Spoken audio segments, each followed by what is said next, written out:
আসসালামু আলাইকুম প্রিয় দর্শক আমরা সবাই জানি যে সকালের নাস্তা বাচ্চাদের জন্য কতটা গুরুত্বপূর্ণ।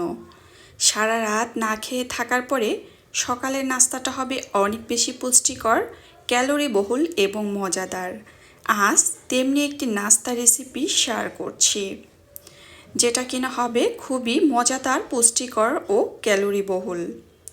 বাচ্চাদের ওজন বাড়াতে সাহায্য করবে, সারাদিনের পুষ্টির চাহিদা অধিকাংশ পূরণ করে দিবে এই খাবারটি। তো শুরুতে দেখতে পেয়েছেন আমি কিছু ওটস নিয়ে নিয়েছি। সেই ওটস শুধু যে পাত্রে রান্না করব হালকা করে একটু টেলে নিব। যখন টালা হয়ে যাবে সেখান থেকে খুব সুন্দর একটা ঘ্রাণ আসবে। আর সেই সময়ে আমি নর্মাল বিশুদ্ধ পানি দিয়ে কিন্তু ওটসটা রান্না করে নিব। তার সাথে দিয়ে দিব একটি পাকা কলা। এখানে কলাটি যেহেতু ছোট এই জন্য আমি একটি নিয়েছি। আর যদি আপনারা বড় কলা ব্যবহার করেন বা আপনার বাচ্চার চাহিদা অনুযায়ী কলাটা নিয়ে নেবেন। তো বাচ্চার খাদ্য তালিকায় দৈনিক 2 থেকে 1টি কলা রাখা খুবই প্রয়োজন। আর সেই সাথে দিয়ে দিয়েছি এখানে আমি 3টি খেজুর। তো খেজুর আমি একটু ধুয়ে নিয়ে তারপরে হাত দিয়ে চটকে নিয়েছি, নয়তো দেখা যায় এটা আস্তে আস্তে থেকে যাবে। তো হাত দিয়ে একটু ম্যাশ করে নিয়েছি এই আর কি। তো দুটো উপকরণ একসাথে মিশিয়ে আমি যে আমার বেবির জন্য খাবারটি তৈরি করেছি তার সাথে অ্যাড করে দিব। তো এই তো আসলে কলা তো বাচ্চাদের 6 মাস বয়স থেকেই দেওয়া হয়ে থাকে। কলা যেটা কিনা খুবই পুষ্টিকর এবং বাচ্চার যে কোষ্ঠকাঠিন্যর মতো সমস্যা থেকে থাকে সেটা দূর করে দেয়। তো এই তো ওটস দেখতে পাচ্ছেন এখানে কতটা রান্না হয়ে গিয়েছে। তো এই একদম কিন্তু আমি শেষ পর্যায়ে এসে কলা আর খেজুরের যে পিউরিটা করেছি সেটা কিন্তু এটার সাথে ভালো করে মিশিয়ে দিব।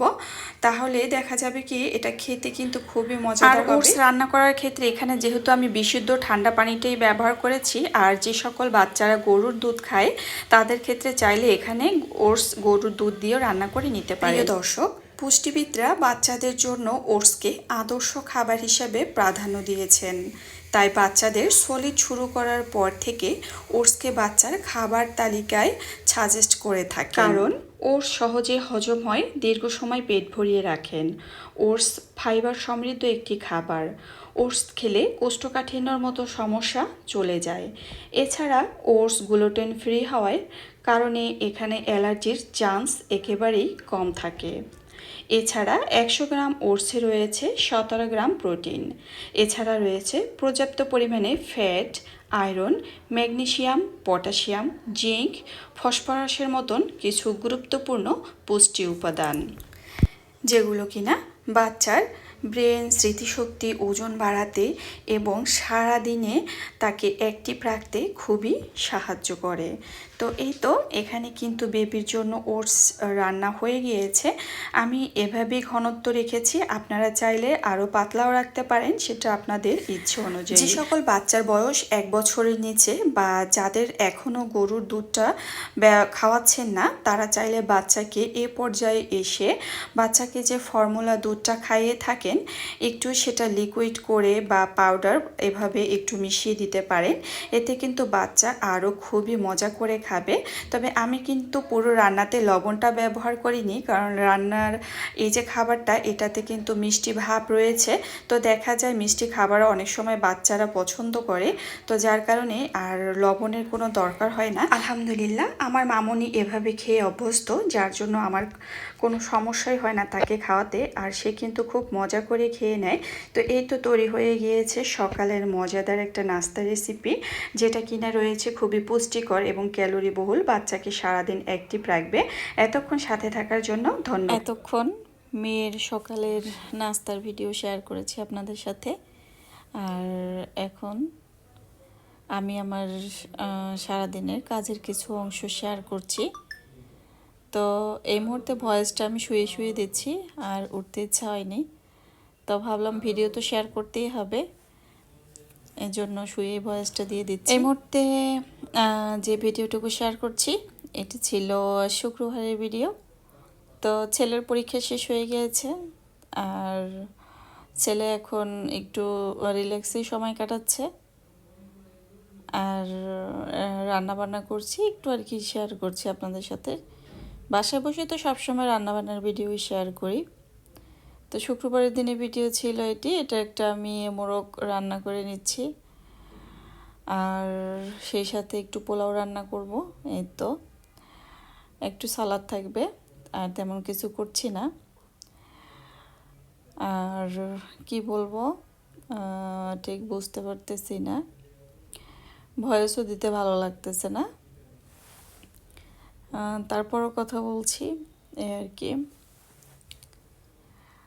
আর এই তো মুরগির মাংস রান্না শেষ হয়ে গিয়েছে।